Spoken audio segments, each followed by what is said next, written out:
Bienvenidos a este encuentro de hoy con la palabra. En esta oportunidad considerar el tema trascendencia de la reforma de Lutero. A propósito de que el próximo 31 de octubre se cumplen 503 años de la reforma o del inicio de la reforma protestante en Europa, propiciada por Lutero. Lutero nació en el 10 de septiembre del año 1483, y siendo joven sus padres se mudaron a la ciudad de Mansfield en Alemania porque el padre se ocupaba como responsable de algunas minas de cobre. El padre, interesado en que su hijo avanzara en los estudios, decidió que debería estudiar para obtener una profesión civil y no siguiera como él, que era minero. Bien, Lutero comenzó su estudio en la ciudad de Mansfield y avanzó a la universidad. Comenzó a los 18 años, comenzó sus estudios de Derecho. Estando estudiando Derecho, ocurrió algo que cambió su vida. Viajando en una oportunidad de su casa hacia la ciudad donde estaba la universidad, hubo una tormenta y un rayo cayó cerca de él. Él, asustado, conmovido por aquel acontecimiento, clamó a Santa Ana, era devoto de Santa Ana, de que si lo libraba de aquel trance difícil, él se dedicaría a religioso, se incorporaría a un monasterio.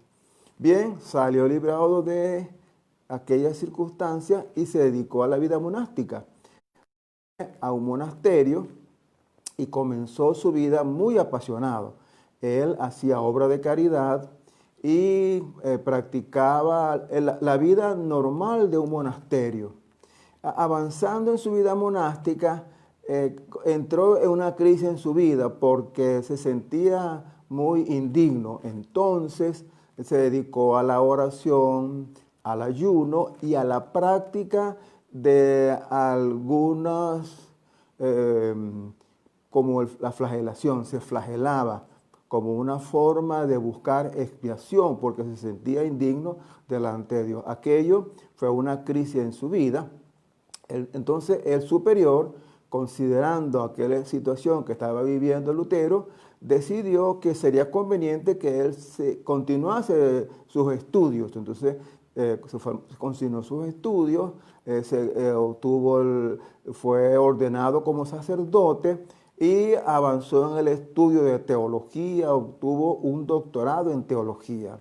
Luego le enviaron a la naciente Universidad de Wittenberg para que fuese docente en la universidad.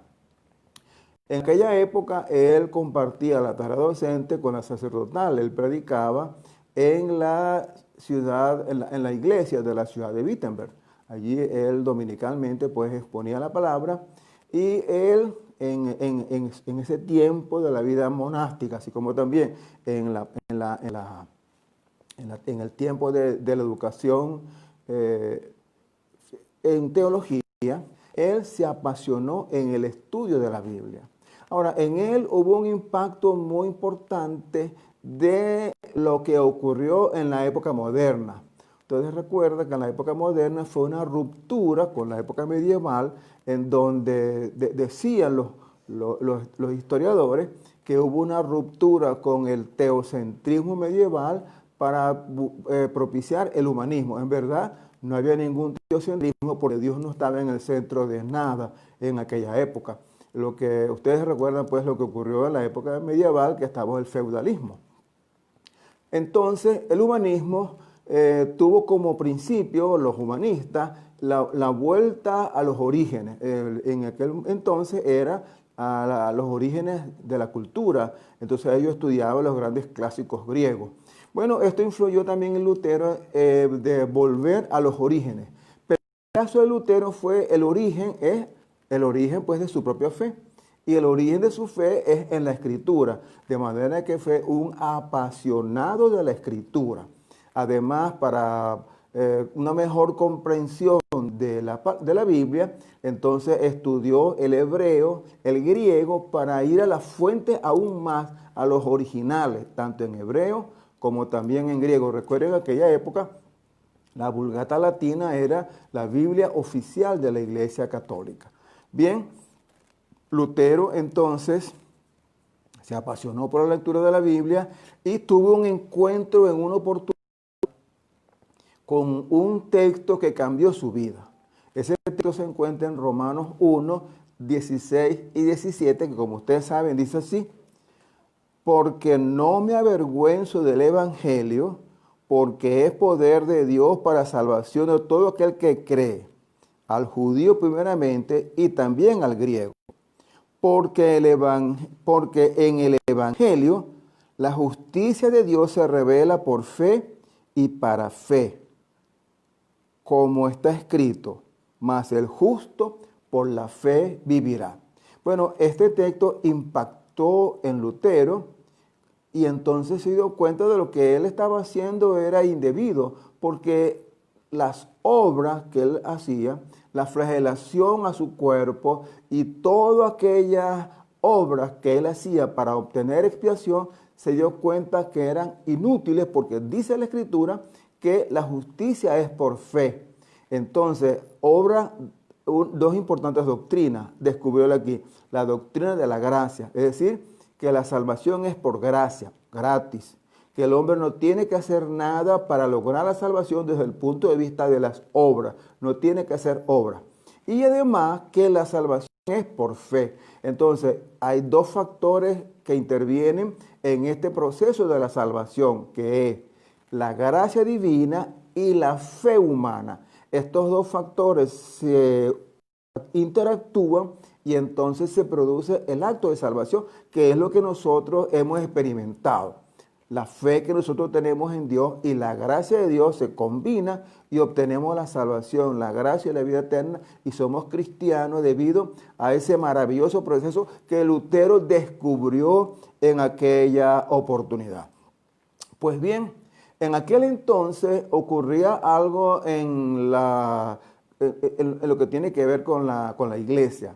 El Papa León X decidió construir la Basílica de San Pedro. Entonces, una estrategia para obtener recursos para aquella monumental obra que conocemos en la actualidad como una joya de la arquitectura, entonces idearon las indulgencias. Mediante la indulgencia, una persona podía obtener el perdón por alguna falta que había cometido. Incluso, mediante una indulgencia, una persona que estaba en el purgatorio, pues era librada del purgatorio y pasaba al cielo. Todo esto mediante un aporte financiero, mediante una ofrenda se compraba la indulgencia y la persona entonces obtenía la expiación de los pecados. Cuando llegó a oídos de Lutero, porque fue un emisario para vender las indulgencias en la parroquia de Lutero, eso escandalizó a Lutero y comenzó a investigar, a ver lo que dice la Escritura. Entonces esto dio lugar a lo que conocemos como las 95 tesis que él escribió como un documento para enviarlo a sus superiores para que fuese analizado y discutido. Él quería abrir un debate teológico sobre los temas de las indulgencias, la autoridad del Papa y otras realidades que estaban ocurriendo en el seno de la Iglesia Católica. Originalmente él no quería una ruptura, sino simplemente hizo como un papel de trabajo para comenzar la discusión teológica sobre un tema que consideró importante. Bueno, en las tesis él las colocó, al igual que la envió a sus superiores, la colocó en las puertas de la iglesia donde él predicaba, y entonces inmediatamente aquellas tesis corrieron como pólvora por toda Alemania y en un mes estaba circulando por toda Europa. debido pues a la invención de la imprenta facilitó que las tesis de Lutero se extendieran por toda Europa y comenzó entonces en aquel remanente que esperaba aires de renovación, lo tomaron como algo, como un aire importante dentro del seno del cristianismo y comenzó entonces el germen del movimiento de reforma o digamos de renovación. Porque en realidad lo que ocurrió fue una renovación propiciada por la Sagrada Escritura, un avivamiento espiritual en Europa producto de la vuelta a la Sagrada Escritura. Bueno, no hay tiempo aquí para indicar las 95 tesis que Lutero escribió. Tú la puedes buscar porque están accesibles en internet. Puedes fácilmente obtener la información de las 95 tesis. Voy a mencionar solamente algunas de las más características y que son prominentes en lo que el pensamiento de Lutero se refiere. La primera está en la tesis número 36, donde dice que cualquier cristiano genuinamente arrepentido puede obtener el perdón de los pecados. En aquel momento era una revolución, porque recordemos que dentro del esquema sacerdotal, aquellos que piensan en la sucesión apostólica o en el apostolado, los apóstoles tienen autoridad para perdonar pecados. Incluso las iglesias apostólicas que no son católicas en la actualidad tienen esta doctrina que los apóstoles tienen autoridad para perdonar pecados. Pero como sabemos, la única persona que tiene autoridad para perdonar pecados es Jesucristo. ¿Recuerdan ustedes aquel momento cuando Jesucristo perdonó los pecados de una persona que era bajada del techo de la casa? Entonces Jesucristo le dijo, tus pecados te son perdonados. Entonces los que estaban allí dijeron, este blasfema, porque solamente Dios puede perdonar pecados. Los judíos estaban claros de que solamente Dios puede perdonar pecados. Entonces Jesús estaba diciendo, como yo soy Dios, puedo perdonar pecados. Pero en la sucesión apostólica no se establece el perdón de pecados, se establece la proclamación del Evangelio y a través de la proclamación del Evangelio se puede obtener el perdón de los pecados, porque una de las demandas del Evangelio es arrepentimiento y fe. Arrepentimiento y fe, o fe y arrepentimiento. La indulgencia rompe con este esquema, con este paradigma. Como nosotros sabemos, en 1 de Juan 1.9 dice, si confesar tus pecados, Él es fiel y justo para perdonar los pecados y librarte de toda maldad. Eso lo defendió como algo básico, fundamental dentro de la fe. Solamente Dios puede perdonar pecados y cualquier católico, decía él, que se arrepienta genuinamente, confiese sus pecados, obtiene la salvación. En otra tesis, la número 75, él dice que es un disparate que el Papa se abrogue la autoridad para perdonar pecados, porque eso solamente le corresponde a Dios. Y una muy controversial en aquel momento es la tesis número 86, en la cual él decía que siendo el Papa, bueno, estoy parafraseando, que siendo el Papa de aquel momento, un hombre tan rico, ¿por qué él no construía la basílica con sus recursos en lugar de pedirlo a los pobres? Esto fue una declaración en aquel momento muy fuerte para la autoridad suprema. Entre otras cosas, Lutero también, pues él decía que el Papa no tiene la máxima autoridad y que la máxima autoridad la tiene la palabra de Dios. Bueno, todo esto tú puedes buscar en internet las 95 tesis, te darás cuenta del valor que tiene y la importancia para la Iglesia Católica y también en realidad para el cristianismo. Porque no se trata de iglesias ni de denominación, sino de la fe cristiana que está enraizada en la palabra de Dios. Bien, esto entonces, cuerpo, y no solamente en Alemania, sino que en otros países se fue difundiendo las ideas revolucionarias de Lutero y la adoptaron como algo de principio. Pues entonces Europa se dividió, las naciones del norte abrazaron las ideas de Lutero y las naciones del sur adoptaron, siguieron fieles a la Iglesia Católica. Dentro del pensamiento de Lutero y de los reformadores, entre los cuales está Zwinglio, Calvino, habían lo que nosotros conocemos como las 5 solas, o solo, los 5 solos, que definen la esencia de la reforma, pero también la esencia de la fe cristiana. Por ejemplo, él decía sola, la palabra sola quiere decir solo, en latín, sola escritura, es decir, solo por la escritura se obtiene la salvación. Es decir, solo la escritura es y como nosotros en la actualidad tenemos que solo la escritura es nuestra norma de fe y conducta, no otra persona, ninguna autoridad hay superior a la Sagrada Escritura. La única autoridad superior a la Sagrada Escritura es Dios, porque es la palabra de Dios. Otra sola de planteó Lutero es sola fide, o sea, solo la fe. Solo la fe salva, no hay otra alternativa, no hay otro recurso, no hay otro camino, sino solamente la fe.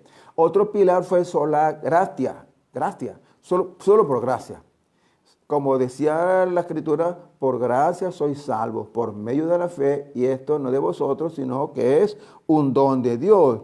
Y también solos Christus, solo Jesucristo, solo por Jesucristo. Jesucristo es el máximo mediador entre Dios y los hombres, o sea que da el señorío de Jesucristo tal como se establece en Filipenses, como ustedes saben, la humillación y exaltación de Jesucristo, que se humilló hasta la condición de siervo, hombre de siervo, y Dios le exaltó sobre todo nombre, para que en el nombre de Jesucristo se doble rodilla de los que están en la tierra y en el cielo, es decir, solo Jesucristo. Esto fue un pilar también de la reforma. Y finalmente, solus Deus gloria, es decir, solo la gloria para Dios. No se puede dar gloria a ningún otro ente, a ninguna persona, a nadie más, sino que la gloria le corresponde solo a Dios. Y eso es un pilar también que dicen en el Nuevo Testamento. La gloria le corresponde solamente a Dios. De manera que estos fueron los pilares que sostuvieron a la Reforma y que aún sostienen la fe de los cristianos, porque en la actualidad nosotros, incluso la Iglesia Católica en la actualidad, adopta también estos mismos principios.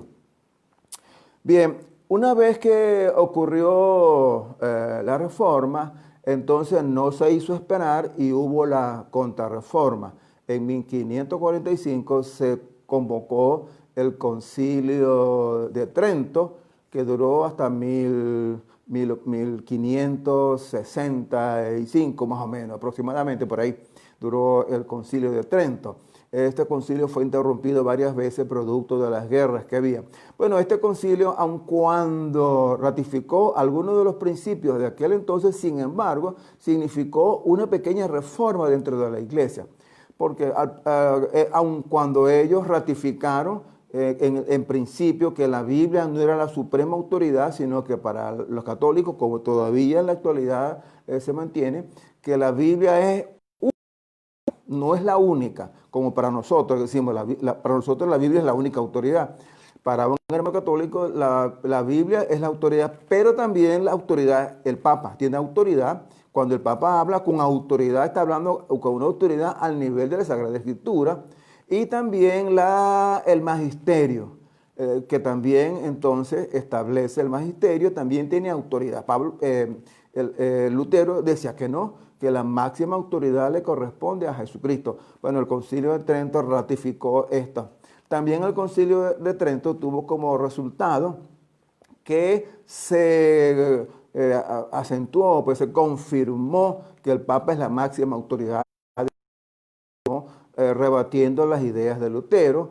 Y también en el Concilio de Trento se aprobó lo que conocemos como la Inquisición, que la Inquisición tuvo mucho auge en España y en Portugal, y hay una historia muy negra, lamentable, que no vamos a mencionar porque ocurrieron cosas muy horribles durante la Inquisición, y de parte y parte, porque los católicos persiguieron a muerte a muchos cristianos evangélicos o protestantes, como le decían, y los protestantes también, por su parte, respondieron en la misma medida, atacando a los católicos en los países que eran protestantes, incluso saquearon los monasterios. Hubo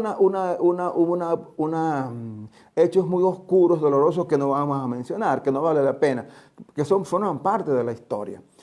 Pero también tuvo como consecuencia que la Iglesia Católica exigió, pues, que los curas deberían ser más preparados, que deberían formarse mejor, y también que la feligresía católica debería también tener una formación doctrinal más apropiada, y otras reformas más que se produjeron dentro del Concilio de Trento, que también ustedes pueden buscar y encontrar los resultados del Concilio de Trento. Ahora bien, de todo esto, ¿por qué mencionamos esto? No para hurgar en heridas, no, de ninguna manera, porque en este momento, tanto dentro del ámbito católico como el ámbito evangélico, se reconoce la importancia que tuvo Lutero, las ideas de Lutero, que todavía son vigentes, porque eso de volver a la Escritura es vigente. La Escritura es la fuente de nuestra fe, de nuestras convicciones. Cuando va uno a la Biblia, encuentra ahí una fuente de agua viva, como el mismo Jesucristo dijo, pues. Y el mismo Jesucristo enfatizó mucho esto de que escudriñar las Escrituras, porque en ellas os parece que obtener la vida eterna, ellas son las que dan testimonio de mí. Por eso es importante escudriñar la Escritura, como dice Juan 9:35. Ahora bien, ¿cuáles fueron los resultados de la reforma? Hubo algunos negativos, como mencioné, la contrarreforma, una época dolorosa, con la Inquisición. Hubo también la Guerra de los 30 años, que fue ya desde el punto de vista religioso trascendió a la parte política. Entonces hubo una guerra que en Europa que duró lo que llaman la Guerra de los 30 años, que después se culminó con un tratado de paz que se escribió, si mal no recuerdo, en Westfalia. Ahora, hubo algunos resultados positivos de la reforma. Uno de los resultados positivos fue la traducción de la Biblia de los idiomas originales, del latín, perdón, del hebreo y del griego al alemán. En aquella época solamente existía la Vulgata Latina que de San Jerónimo, que era la versión oficial de la Iglesia Católica todavía. Y en el Concilio de Trento, por cierto, se ratificó la vigencia de esa Biblia. Y en aquella época la misa se daba en latín. Yo de niño todavía en Venezuela, hubo época que la misa se daba en latín, hasta que eso cambió después del Concilio Vaticano II. Pero Lutero modificó esa estructura. Entonces, tradujo la Biblia al alemán, a un alemán comprensible, lenguaje popular. Dicen que la traducción de Lutero sirvió como un parámetro para el idioma alemán. Dice que Lutero, en la época de la traducción, se iba a los lugares, a los mercados, a los sitios públicos, para oír a la gente conversando, para hacer una traducción que fuese lo más cercano al original, pero también lo más comprensible para el hombre. Tuvo esta doble vertiente.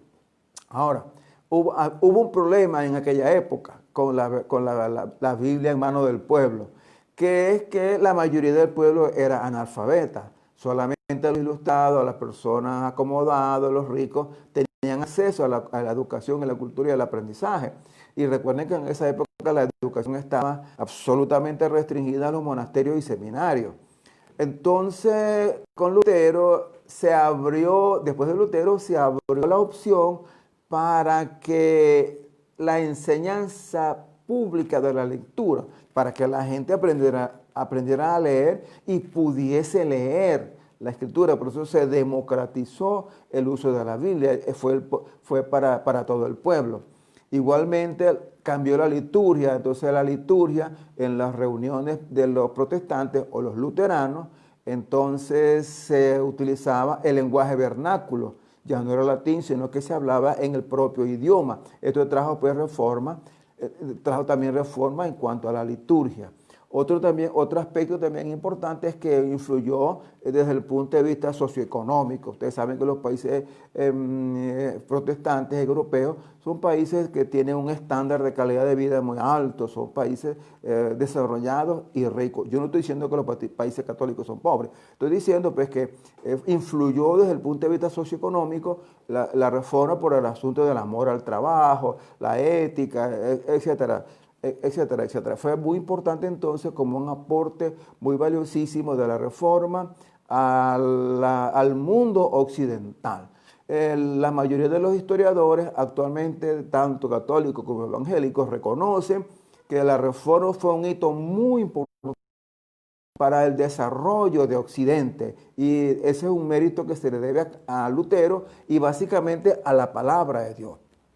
También, como una herencia de Lutero, surgieron muchas iglesias regionales o locales. Entonces aparecieron las iglesias calvinistas, que son seguidores de Calvino. Hubo iglesias anglicanas, la iglesia luterana, evidentemente, que es la madre del protestantismo. Y surgieron otras iglesias como los presbiterianos, los anabaptistas, que después se convirtieron en bautistas, pentecostales, etcétera. Que los evangélicos actuales, como decir los bautistas, presbiterianos, no anglicanos, no, presbiterianos, luteranos, no, tampoco luteranos, los evangélicos bautistas, los pentecostales, no pueden decirse que son protestantes porque no son producto no estuvieron en la reforma, ellos surgieron después. Sí fueron beneficiarios de la reforma porque los aires de renovación y de la puesta en la Biblia en la mano sirvió entonces para que la Biblia se extendiese y muchas iglesias surgieron dentro del movimiento reformado. Desde aquel entonces la cristiandad fue dividida en dos grandes porciones. Una porción con la denominación católica y otra porción con la denominación evangélica, que ambas cubren la mayoría de los países del hemisferio occidental. En Europa y en América la mayoría profesa la fe cristiana, tanto desde el punto de vista de la fe católica o desde el punto de vista de la fe evangélica.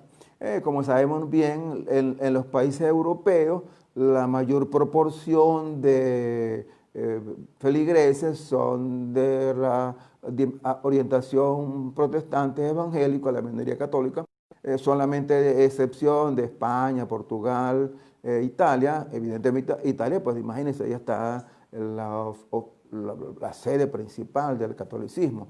Pero en los países de América Latina, en América del Norte, por ejemplo, Estados Unidos y Canadá, la mayoría son de orientación evangélica.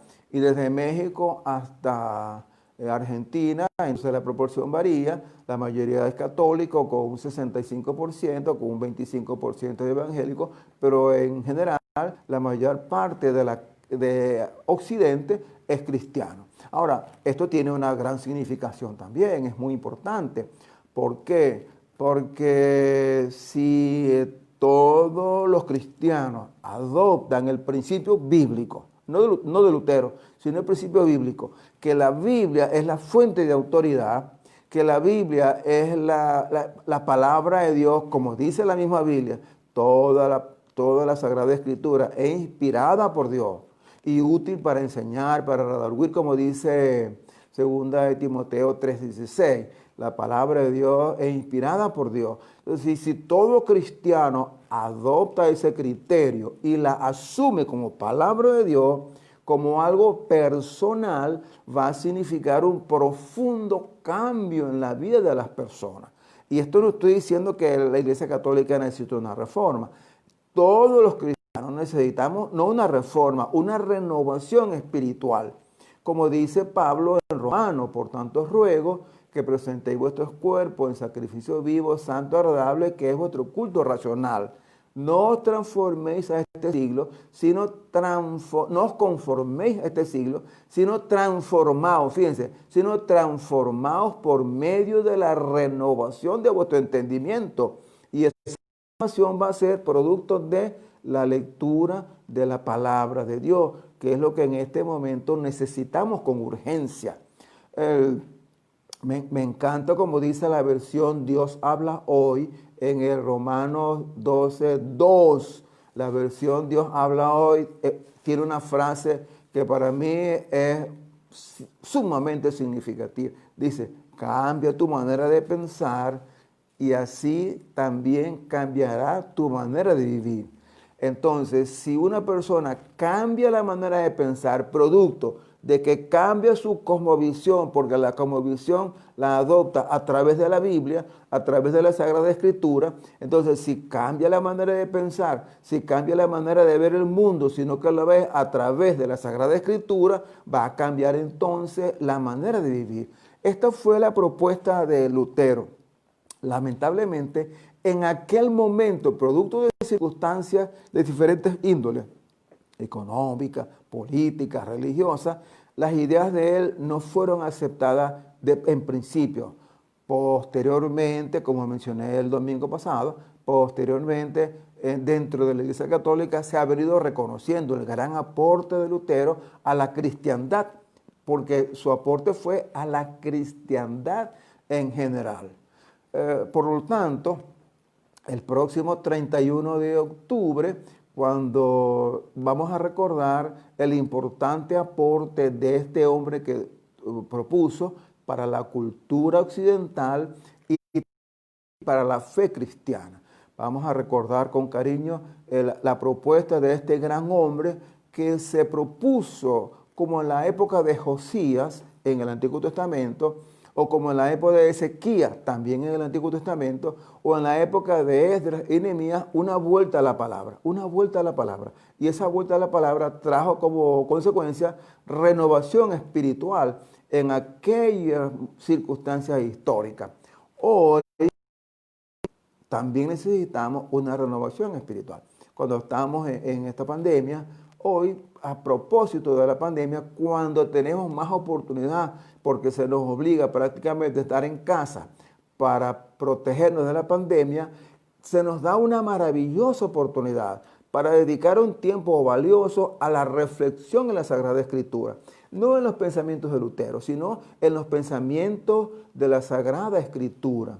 Ella tiene un mensaje de aliento, un mensaje de esperanza, un mensaje que es muy oportuno para este momento cuando estamos viviendo la crisis de la pandemia. Permita pues Dios que la palabra de Dios, que su palabra pueda tocar los corazones de Occidente o del mundo en general y haga un impacto benéfico para que este mundo cambie.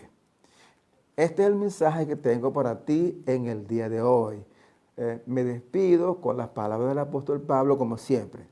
La gracia del Señor Jesucristo, el amor de Dios nuestro Padre y la comunión del Espíritu Santo sea con ustedes todos, hoy y siempre. Amén. Que Dios los bendiga.